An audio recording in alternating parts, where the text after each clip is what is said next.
There is.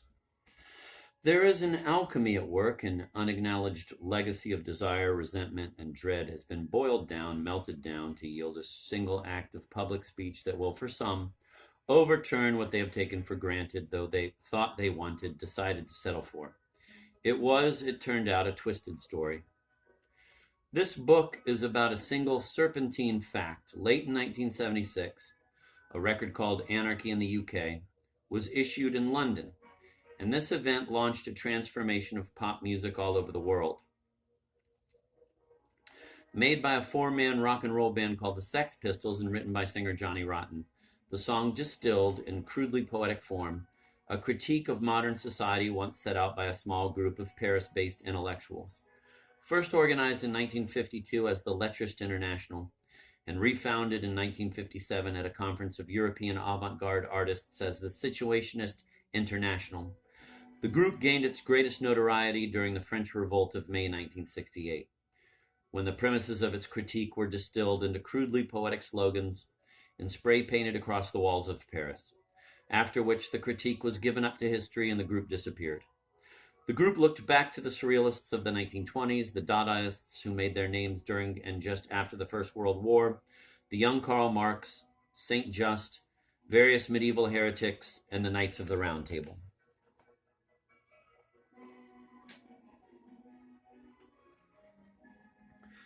My conviction is that such circumstances are primarily odd, for a gnomic, Gnostic critique dreamed up by a handful of left bank cafe prophets to reappear a quarter century later, to make the charts, and then to come to life as a whole new set of demands on culture. This is almost transcendentally odd. Connections. Connections between the Sex Pistols, Dada, the so grandly named Situationist International, and even Forgotten Heresies are not original with me. In the early days of London punk, one could hardly find an article on the topic without the word Dada in it.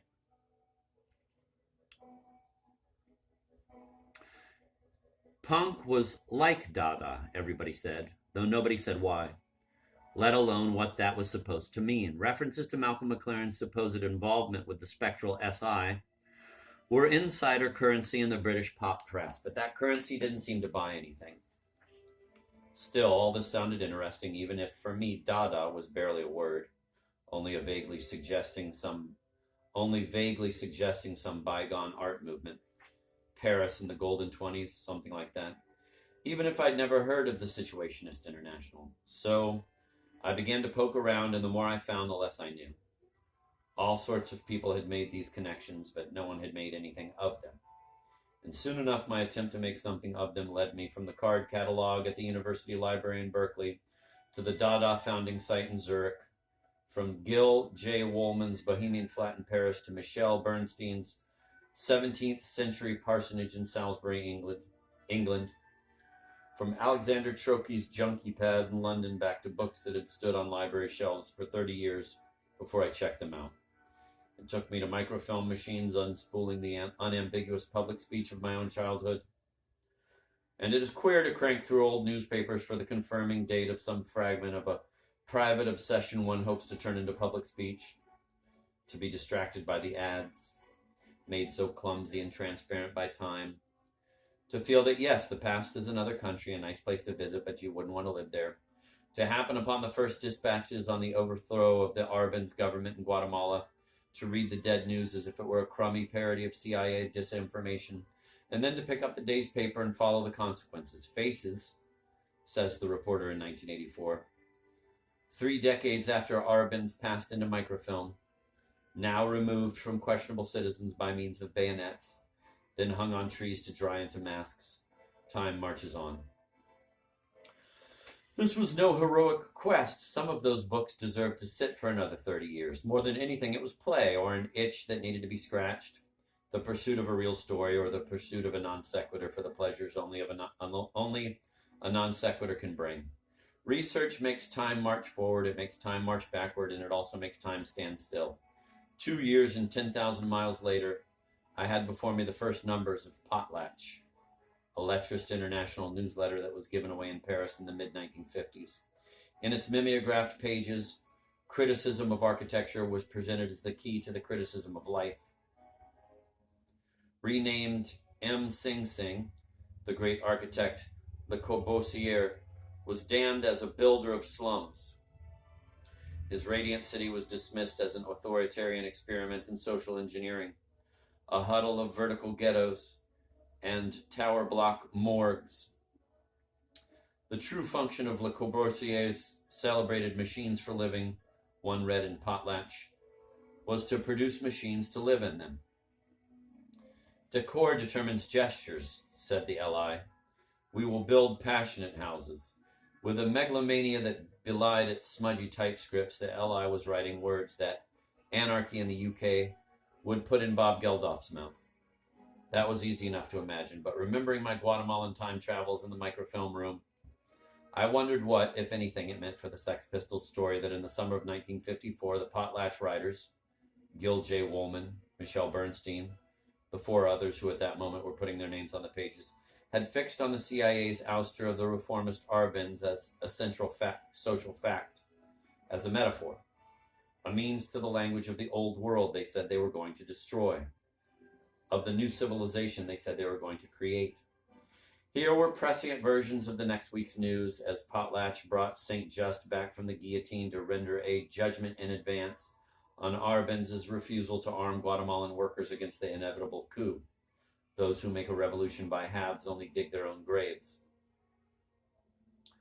Plus incomprehensible references to the Catharist heretics of 13th century France and the latest discoveries in particle physics. And here, too, was the first note of what would become a recurrent situationist theme, the idea of the vacation as a sort of loop of alienation and domination, a symbol of the false promises of modern life, a notion that as Club Med, a cheap holiday in other people's misery, would become graffiti in Paris in May 1968, and then it seemed turn into holidays in the sun.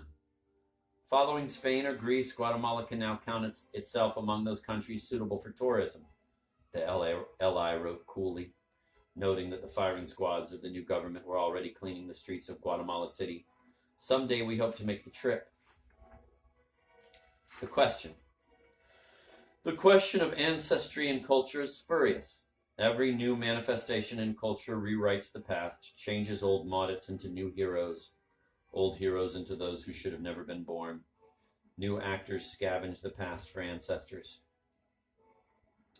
Because ancestry is legitimacy and novelty is doubt. But in all times, forgotten actors emerge from the past not as ancestors, but as familiars. In the 1920s in literary America, it was Herman Melville. In the rock and roll 1960s, it was Mississippi bluesman Robert Johnson of the 1930s. In the entropic Western 1970s, it was the carefully absolutist German critic Walter Benjamin of the 1920s and 1930s. In 1976 and 1977, and in the years to follow, as symbolically remade by the Sex Pistols, it was perhaps Dadaists, Lettrists, Situationists, and various medieval heretics. Listening to the records, it was hard to tell. Looking at the connections others had made and taken for granted, check a fact, it wasn't there. I found myself caught up in something that was less a matter of cultural genealogy, of tracing a line between pieces of a found story, than of making the story up. As it emerged out of the shadow of known events, it was a marginal story, each manifestation claiming, in its brief moment, the whole world, and then relegated to a long number in the Dewey Decimal System. Though almost silence as against the noise of wars and revolutions, it was a story seemingly endemic to the century, a story that repeatedly speaks and repeatedly loses its voice. It was, it seemed, a voice that only had to speak to lose itself.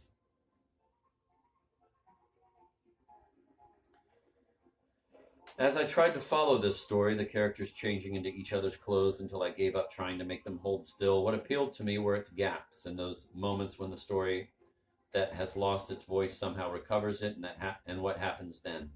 Long before I tracked down Potlatch, I'd come across an advertisement for it titled The Gilded Legend, dated 1954, a page in L'Élève News, a slick paper, Belgian neo-surrealistic review. The century has known a few great incendiaries, the ad read. Today they're dead, or finishing up preening in the mirror. Everywhere youth, as it calls itself, discovers a few blunted knives, A few diffused bombs under 30 years of dust and debris, shaking in its shoes. Youth hurls them upon the consenting rabble, which salutes it with its oily laugh. Promising that Patlatch knew a way out of this dead end, the LI publicist was talking about what fragments remained of surrealist knives and Dada bombs. Now it seems to me that the Letrist International is just a few young people who for a few years banded together under that name in a search for a way to amuse themselves, to change the world, was itself a bomb unnoticed in its own time, which would explode decades later as Anarchy in the UK and Holidays in the Sun. Such a claim is not so much an argument about the way the past makes the present as it is a way of suggesting that the entanglement of now and then is fundamentally a mystery. Potlatch, as it described itself, drew its title from the name used among the Indians of North America of a pre-commercial form of the circulation of goods, founded on the reciprocity of sumptuary gifts.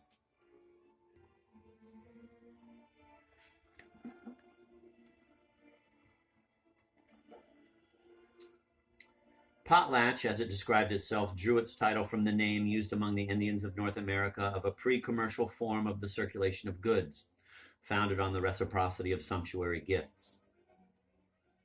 The non-saleable goods such as a free bulletin can distribute are previously unpublished desires and questions, and only their thorough analysis by others can constitute a return gift. This book grew out of a desire to come to grips with the power of anarchy in the UK as music, to understand its fecundity as culture. It may be that the key to those questions is not that the Sex Pistols could have traced their existence to the LI's gift, but that blindly they returned the gift, and in a form those who first offered it, aesthetes who would have been appalled to see their theories turned into cheap commodities, would never recognize. If Anarchy in the UK truly did distill an old forgotten social critique, that is interesting. If, in a new potlatch, in a conversation of a few thousand songs, Anarchy in the UK brought that critique to life, that is something far more than interesting.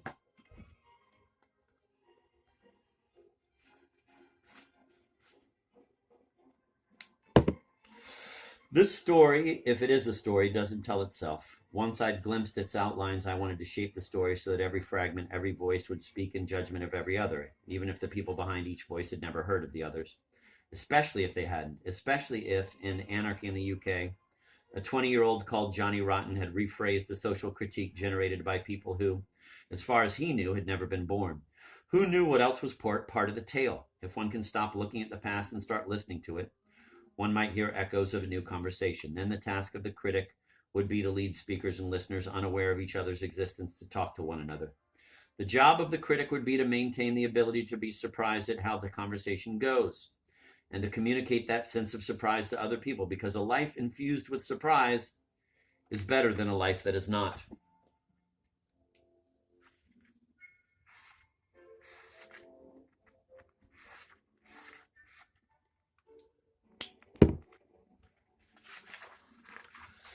My wish to make sense of the outline I began with became a wish to make sense of the confusion the outline immediately produced. To make sense of such cryptic pronouncements, mysteries, blithely claiming all the weight of history, as that made by Marxist sociologist Henry Lefebvre in 1975.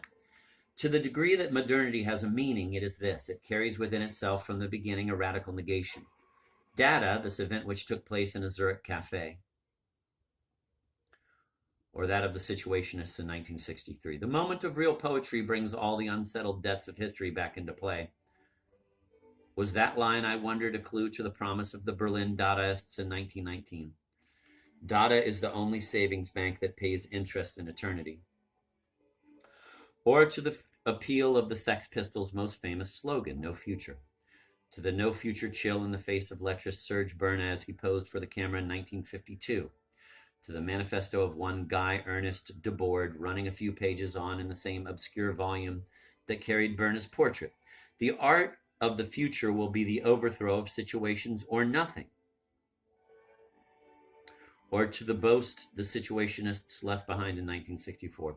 While present-day impotence rambles on about the belated project of getting into the 20th century, we think it is high time to put an end to the dead time that has dominated this century and to finish the Christian era with the same stroke. Here as elsewhere, it's a matter of breaking the bounds of measurement. Ours is the best effort so far to get out of the 20th century. We are already a long way from a pop song, but a pop song was supposed to be a long way from I Am an Antichrist. We are already at a point where an appeal to rock and roll will tell us almost nothing worth knowing, though this is finally a rock and roll story. Real mysteries cannot be solved, but they can be turned into better mysteries.